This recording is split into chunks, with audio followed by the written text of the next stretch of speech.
I'm Christine Short, Associate Director with S&P Capital IQ Global Markets Intelligence. In this week's Lookout Report, we provide an update on first quarter corporate earnings. This week marked the second peak week for earnings season, and what a surprising one it was. S&P 500 earnings growth, which was expected to come in at 0.7% at the beginning of the season, has now been bumped up to 3.6% based on positive surprises by companies in every sector.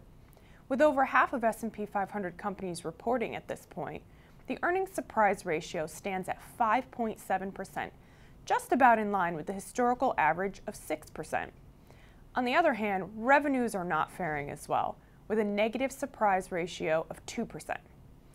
Revenue expectations have steadily been falling as the majority of companies have been missing estimates.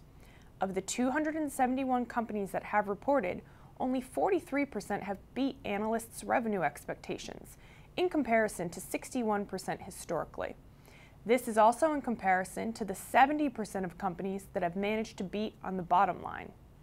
Due to these poor revenue results, top-line growth is currently estimated to reach 1.4%, about a third of what was anticipated at the beginning of the season. The telecommunications and consumer discretionary sectors are still expected to lead overall earnings growth.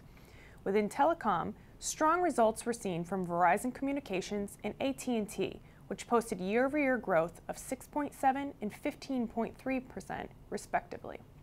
An improvement in 2012 laggard Sprint Nextel also gave a boost to the sector when it beat estimates by 9 cents. Household durables and textiles, apparel, and luxury goods are expected to drive growth in the consumer discretionary sector.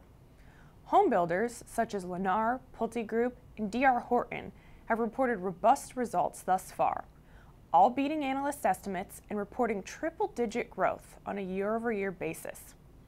Meanwhile, strong retail sales are supporting improved textiles, apparel, and luxury goods profits. Only information technology is expecting negative earnings growth of 0.4% for the quarter.